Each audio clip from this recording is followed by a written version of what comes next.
Good day. In today's presentation, we will discuss um, exercise. And the questions we want to answer is why is exercise so important? And what is the benefits of exercise for our health? But before we get into that, let's review a little. I trust that you have downloaded the D-Miner application on your cell phones and that you are monitoring your vitamin D levels with sun exposure. Uh, Hopefully, you should get it above 30 for this coming winter. And I trust that all of you will try your best not to contract flu or common cold or any virus during this winter. I trust that you also up your water intake to at least or more than 8 glasses per day. And how about your deep breathing consciousness? Anxiety cannot live when you breathe deeply. And when you go for shopping, put that mask on and hum your way through the shopping experience. That will increase your ammunition for sterilizing air going to your lungs. Right, let's continue. Welcome to another presentation on NEWSTART. I trust you have been practicing slow, deep breathing since our last meeting. You will definitely need increased capacity, breathing capacity for this session. Just another hint, slow and deep breathing. When you have a child throwing a tantrum, encourage him to calm down by picking him up or her up and holding them tight against your chest while breathing slow and deep yourself. Soon he or she should adapt to your rhythm, and it's remarkable how they will quiet down then. Well, the authority on life told Adam, all the days of your life you will have to work hard. New International Reader's Version. Verse 19 gives more insight. In the sweat of your face you shall eat bread. New King James Version. The tent maker Apostle Paul had straight talk in 2 Thessalonians 3 verse 10. If you don't work, you don't eat. CEV version, Contemporary English Version. Well, the instruction is clear. You better get moving. Walk, run, climb, shovel, push, pull, cultivate, harvest. In this picture, I captured the sunshine which is lighting up the fresh air loaded with healthy aerosols from blue gum and camphor trees mainly, while enjoying our forest bathing exercise in the forest next door to our property. Is it not good to understand NEWSTART principles and to employ them correctly? Life is good. Hippocrates, 300 BC, said, if you're in a bad mood, go for a walk. If you're still in a bad mood, go for another walk. The person who becomes breathless and tired after climbing a flight of stairs is not physically fit. In the insert table at the top right, you can see the difference between fit and unfit in terms of stroke volume and heartbeat. Quite a difference.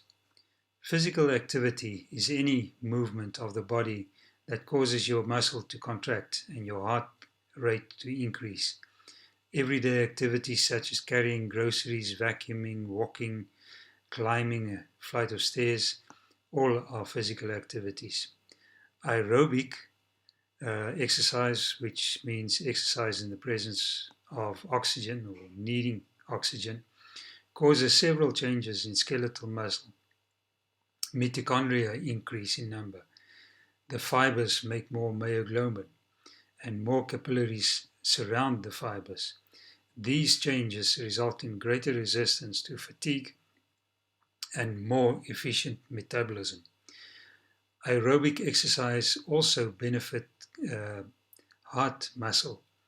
It results in the heart being able to pump a larger volume of blood with each beat due to an increase in the size of the heart's ventricles, as the table indicated.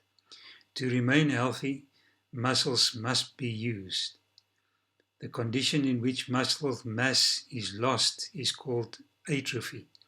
Atrophy can occur when muscles do not get enough exercise, or if an injury such as a bone fracture causes immobility.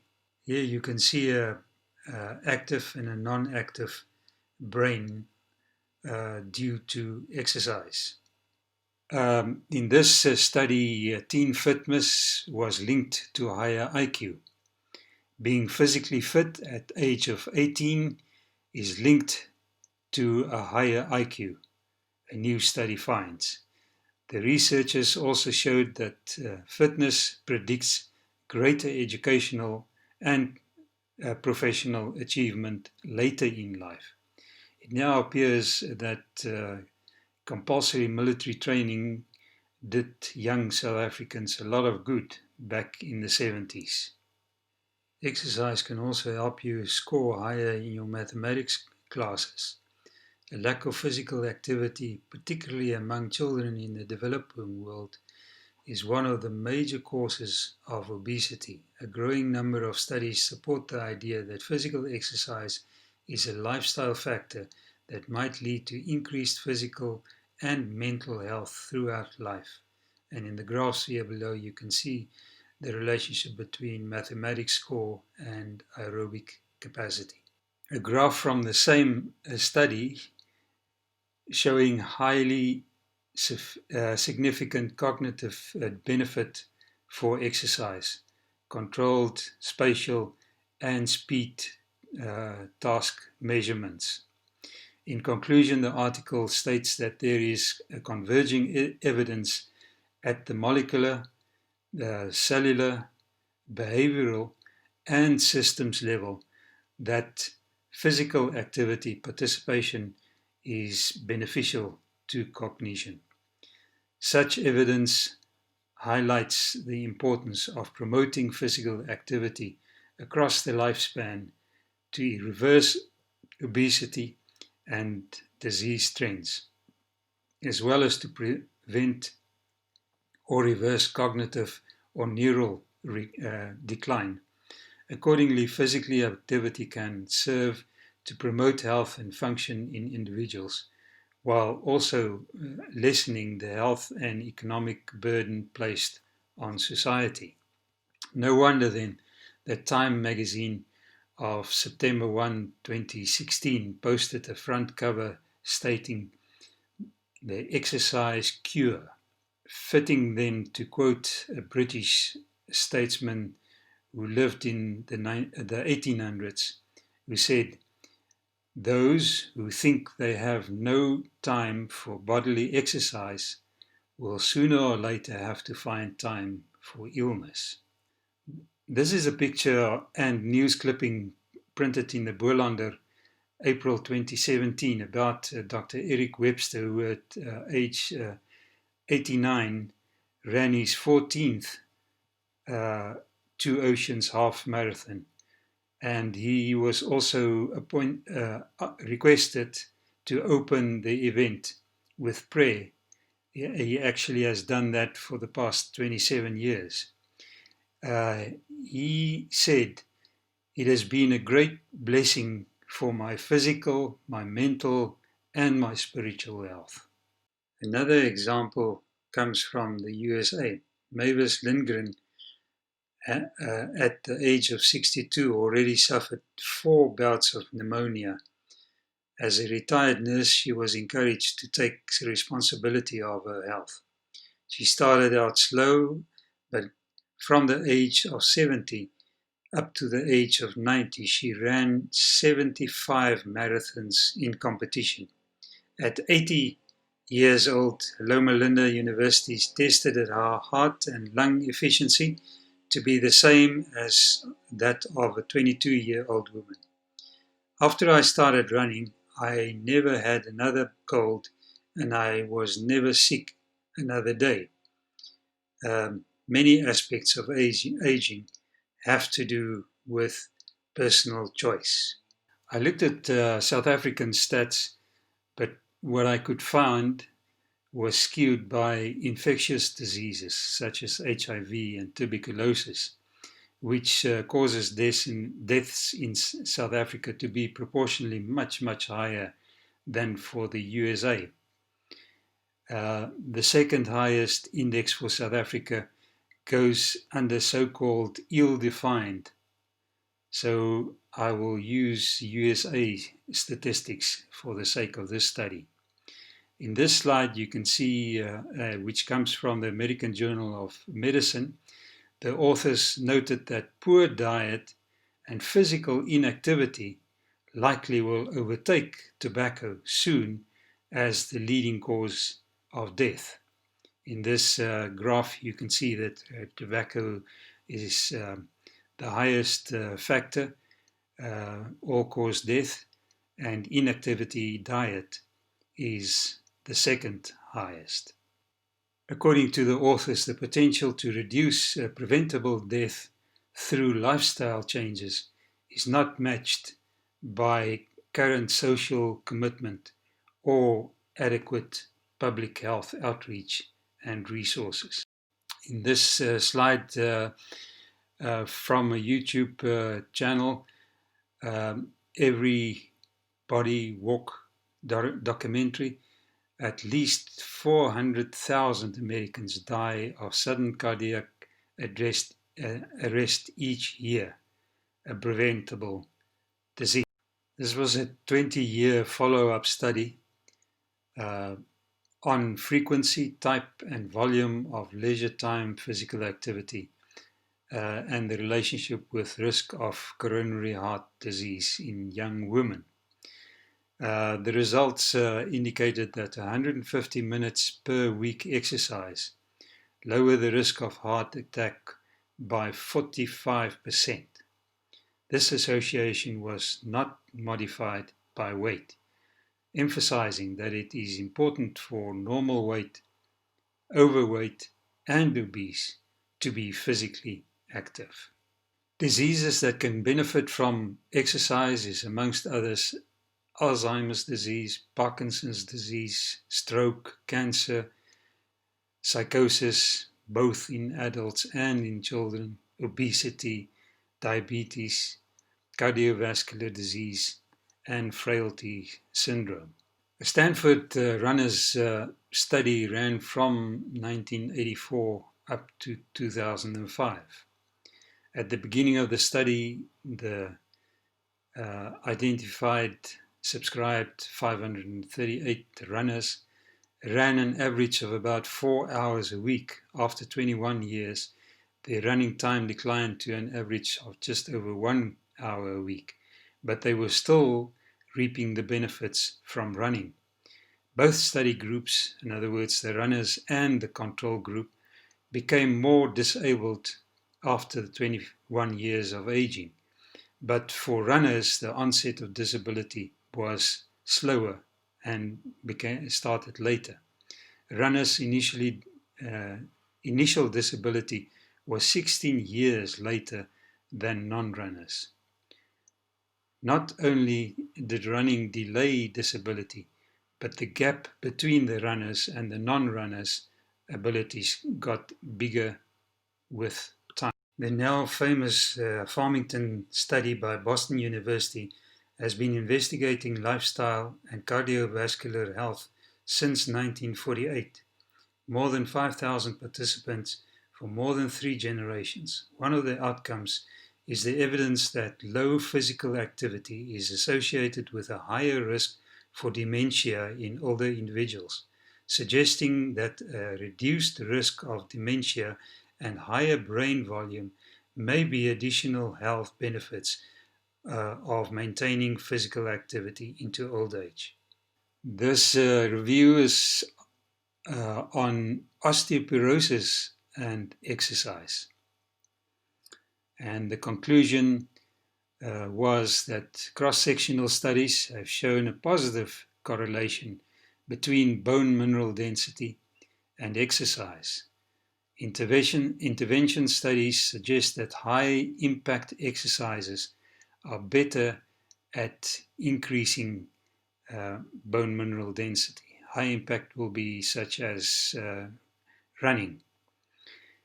It is the opinion of the authors that exercise should be encouraged in those at risk of osteoporosis and even those with osteoporosis, along with other lifestyle measures. Adequate intake of calcium, stop smoking, modest alcohol or no alcohol consumption, and maintaining an adequate body weight. Exercise has important additional benefits, such as increased muscle strength and coordination, which decrease the risk of trauma leading to osteoporosis or fractures. Exercise also has other benefits, which are important for the general well-being of patients. For example, decreasing cardiovascular disease or decrease the risk of diabetes and helping for depression. This is so typical of anything in life. To be sedentary is not good. On the other hand, to take it up in extreme measure is also not good.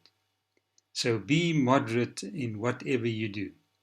Moderate exercise training effects on the duration and the symptoms from respiratory tract infection was studied in this journal publication, and you see the results in this graph. A risk for upper respiratory tract infection is higher in people who do not exercise, but also who do intense or long duration exercises such as a marathon. The number of symptom days per upper tract incident was reduced by 50% for moderate exercise group compared to the marathon group. And this was done by a South African research group looking at the 2 Ocean Marathon in Cape Town. And they concluded that runners who was questioned on the day before and then again 2 weeks after the race had symptoms of upper respiratory tract infection, which was 33.3% higher for runners compared to 15.3% for the controls, and were mostly common in those who achieved the faster race times. The incidence in the slow runners was no greater than that for the controls. Faster runners also experienced more musculoskeletal pain during and after the race. These results suggest a relationship between acute stress and susceptibility of upper respiratory tract infections, impairment of one or more local muscle or general host defenses may account for this effect.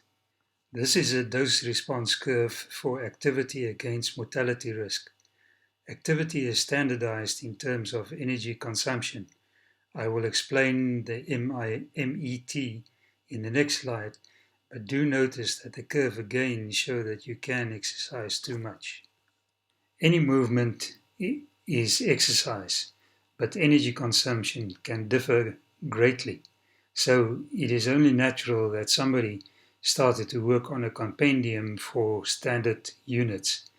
So if you are not familiar with the metabolic equivalent time units, then find the compendium online and page through the categories and metabolic equivalents. Metabolic rate is measured in kilojoules per kilogram per hour, with 1 the metabolic rate obtained while at rest. Most activities one can engage in has been logged. I have listed examples from different major groups on the left. Bicycling, for instance, can earn you 8 units, mild stretching 2.5 units, vacuuming the house 3.5 units, and sitting quietly in church earn you slightly more than resting 1.3 units. Now that you understand the principle of the MET, you can read research findings that use the MET scores. In this study, the group with metabolic equivalent score of more than 8 enjoyed a significant better health outcome than the sedentary group with a MET lower than 5 in terms of relative risk of death for various diseases such as hypertension, chronic obstructive pulmonary disease, diabetes, smoking, a BMI higher than 30, and high cholesterol. This graph shows age-adjusted relative risk for death from any cause according to quintile of exercise capacity among normal subjects and subjects with cardiovascular disease. The subgroup of subjects with the highest exercise capacity, quintile 5, was used as the reference category. The present results confirm the usefulness of exercise capacity in men. The prognostic power of exercise capacity is similar among apparently healthy persons and patients with cardiovascular conditions who are referred for exercise testing. So why do we need exercise? Well, one of the reasons is that active muscle produce anti-inflammatory meiokinins or interleukin-6, which also assist in visceral fat removal.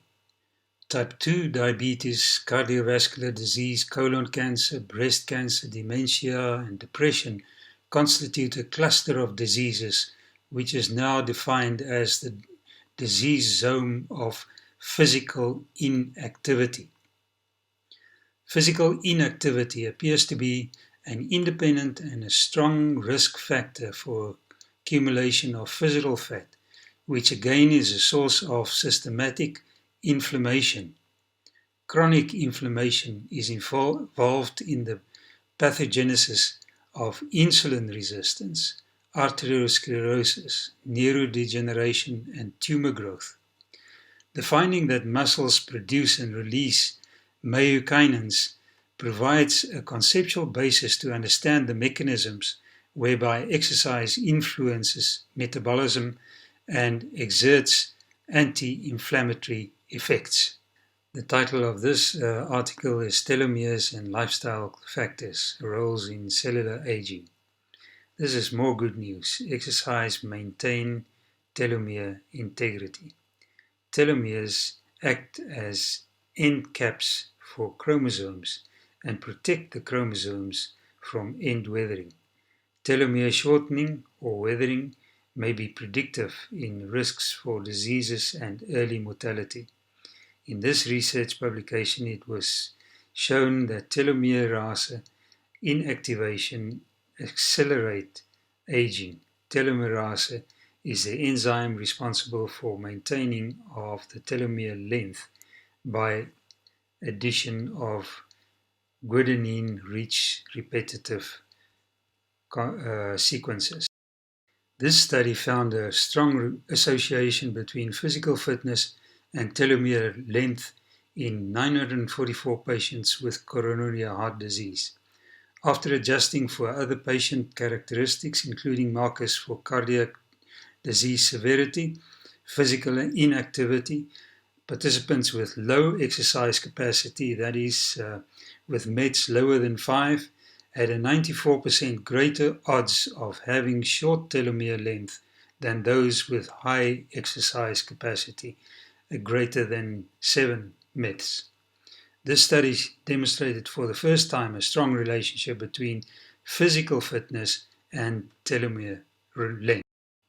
This article supports the idea that vigorous physical activity appears to protect those experiencing high stress by buffering its relationship with telomere length.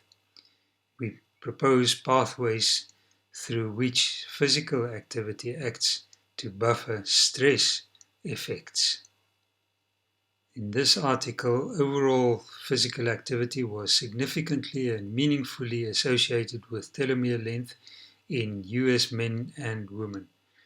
Evidently, adults who participate in high levels of physical activity tend to have longer telomeres, accounting for years of reduced cellular aging compared to their more sedentary counterparts. So, to sum up what we have said so far in 3 sentences, man was designed to walk and work. Every system in the body requires physical activity for normal development. To be physically inactive is not only abnormal, it is pathological.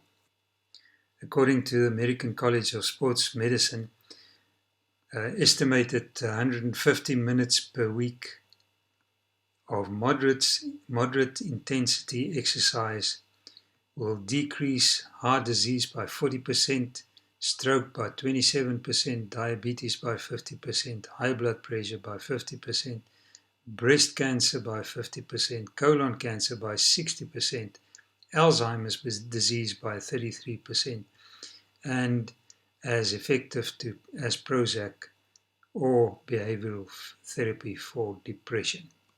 The way our body functions and maintains itself testify of an absolute master design. I do encourage you to find time to watch the animation video shown here of how the muscle contracts process works. We will now look at some words of wisdom spoken more than 100 years ago. When useful labor is combined with study, there is no need of gymnastic exercises, and much more benefit is derived from work performed in the open air than from indoor exercise. The farmer and the mechanic each have physical exercise, yet the farmer is much the healthier of the two, for nothing short of the invigorating air and sunshine will fully meet the wants of the system. The former finds in his labor all the movements that were ever practiced in the gymnasium, and his movement room is the open fields, the canopy of heaven is its roof, and the solid earth is its floor. Exercise in the open air should be prescribed as a life-giving necessity, and for such exercises there is nothing better than the cultivation of the soil. Let patients have flower beds to care for, or work to do in the orchard or the vegetable garden. As they are encouraged to leave their rooms and spend time in the open air, cultivating flowers or doing some other light, pleasant work, their attention will be diverted from themselves and from their suffering. I trust you received a blessing from this presentation and look forward to the next one. See you then.